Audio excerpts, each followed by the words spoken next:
Hey everyone, hope you're doing well. My name is Brandon, and today we're going to be talking about Blackmagic's Atem Mini Pro. This is ATEM Mini Pro, and they also have an ATEM Mini out, but the Mini Pro has a few more features. One that's called a multi-view that is very popular. It's a lot easier to control certain things from your computer, and so this is by far the most popular one. They were back ordered for a long time. I know when I ordered this one, it took over a month for it to come in.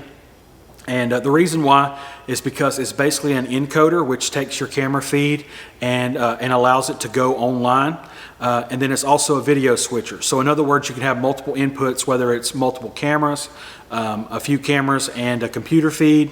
Whatever you want, you have a place for 4 HDMI inputs into this, and you can switch between the two. So the reason why this is so popular is because it's an encoder and a switcher put together, and the price tag on that is really, really good.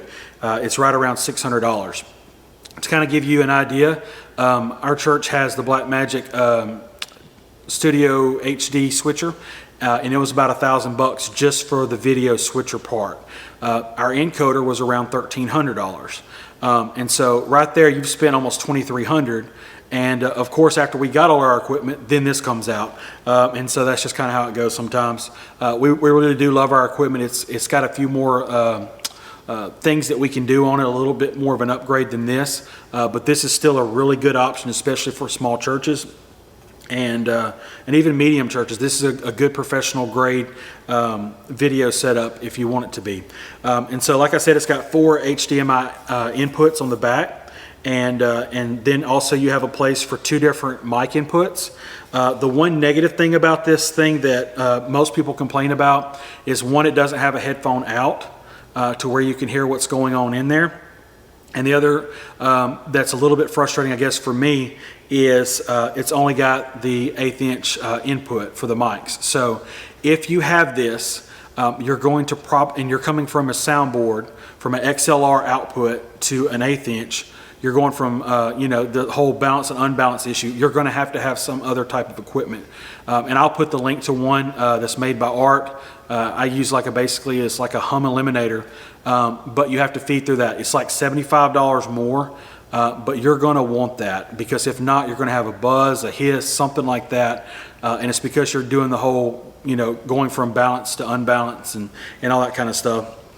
And so anyways, but it's a great little setup. You can also plug, like I have a little Rode wireless mic that we use for certain things.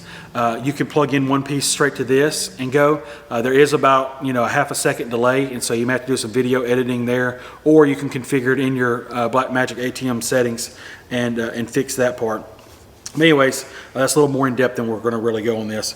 But you have a place for 4 inputs, like I said, back here, but this is how you control them. There's 2 different ways to configure the settings in this. One, you can either hit, like say you have 3 cameras and a computer. You can go hit 1 and it shows the 1 camera, or you can hit 2 and it goes to the next camera. Or you can have it to where it's on 1 camera, and you can hit whichever one you want next, and instead of it going to the next one, you hit cut or auto, and then that makes it go. So that way you can have a preview of what you're going to have coming next, instead of it just being a hard switch. And so that's the buttons over here. A cut goes exactly from one feed to the next feed really fast. Auto is more of a fade, a dissolving fade, and so you have that there. On the back of this, you have HDMI out, and on that part, you have 2 different options. One, you can have a straight feed out, so basically what people see online or whatever on that, or you can do what's called multi-view. And multi-view gives you a preview. You can plug it into a TV or a computer. It's preferred to have a 1080p computer screen or 1080p television monitor, just so you can see the full screen on there. But you can have one or the other. One of the drawbacks is some people want both, and you can't have both on this, but you can configure it to whether you want multi-view out or just straight HDMI out feed. Me personally, I like the multi-feed out, and that gives you kind of a broader visibility of what all you have as far as options and different things like that. I'm sure there's a few out there that may just want a straight HDMI out, but most people want the multi-view. And so you can configure that all in your ATM software. And then it has a USB out. The cool thing about this is, and basically you're going to be running most of it once you get it set up through Ethernet to your network. Okay, so it's going to go online from there. But the cool thing is USB out is basically to configure the settings, but it can also be used to record through. And basically I have this old external hard drive right here. It's USB 3.0. And so it doesn't have a place for USB 3.0, but I went to Best Buy this past weekend and bought this little adapter. It was about 15 bucks. So instead of buying a whole new external hard drive that's USB-C out, I just got an adapter, and it works really well. And this is basically a USB-C to a USB-A adapter, and that way I can use my old external hard drives and not have as many problems with that. Or you can just use a jump drive by using this little device right here. And so anyways, but you can plug that into there and use it as a recording device. The other good thing about it is if you're not going to be recording and say that you want to stream to 2 different platforms. So in other words, this is mainly set up for one platform. So you can do Facebook, YouTube, whatever platform that you want to use, you can use it for one. But there's a way around it to where, and that goes out to the platform through the Ethernet.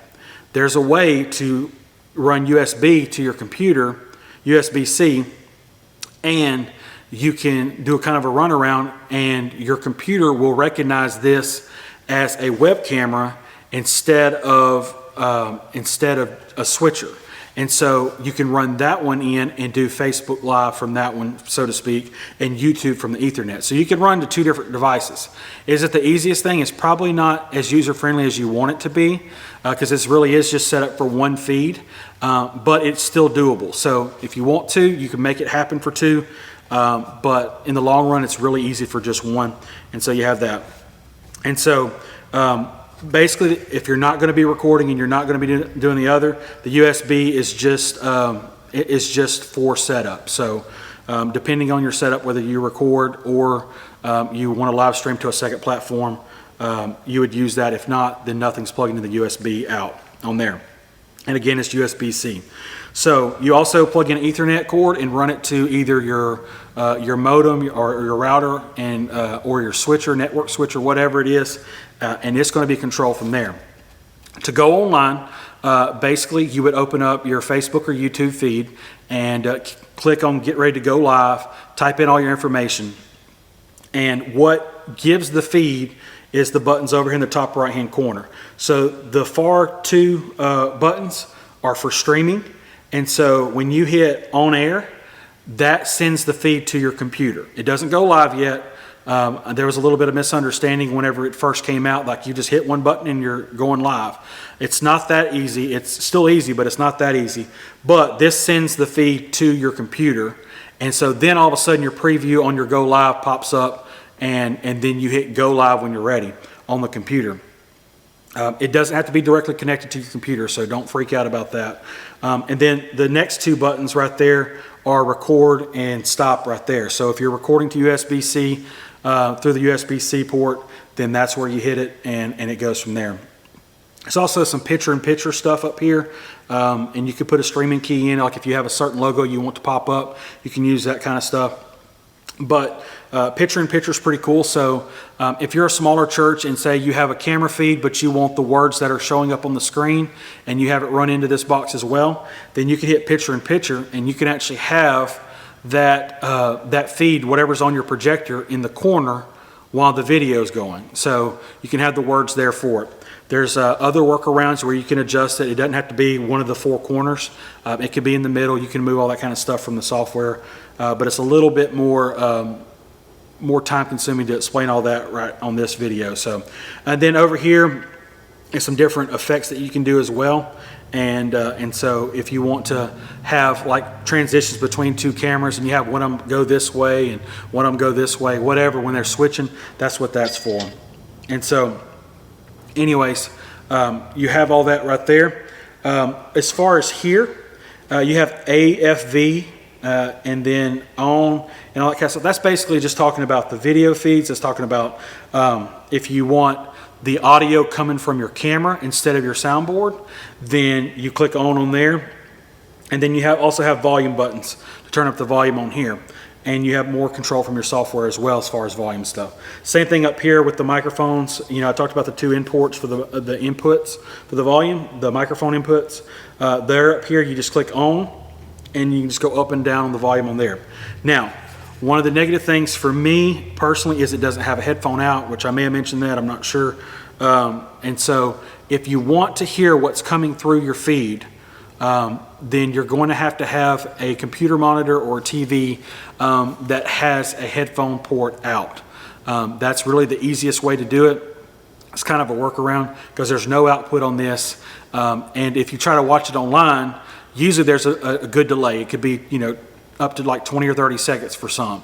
So you don't want to be controlling your volume, wait 20 seconds to see if you got it right, and then moving it more and more. You want to be able to hear it live. And so anyways, that's on there.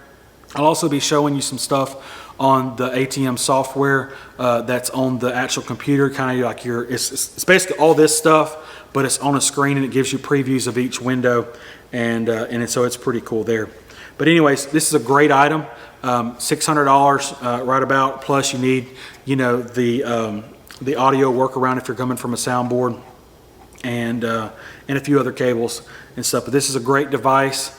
If you're looking for one, this is probably the best one to look for right now, but just know that you're probably going to have a little bit of a back order, especially with all the COVID stuff. A lot of churches had to go live streaming like really quick, and this is one of the most popular items. And so if you have any questions, feel free to comment in the boxes below. I'd love to help you. And also there'll be some links for the items. If you will consider purchasing those items through those links, some of those links actually help me get a little bit of income from those, and I would greatly appreciate it. But feel free to ask any questions you have. Y'all have a great day.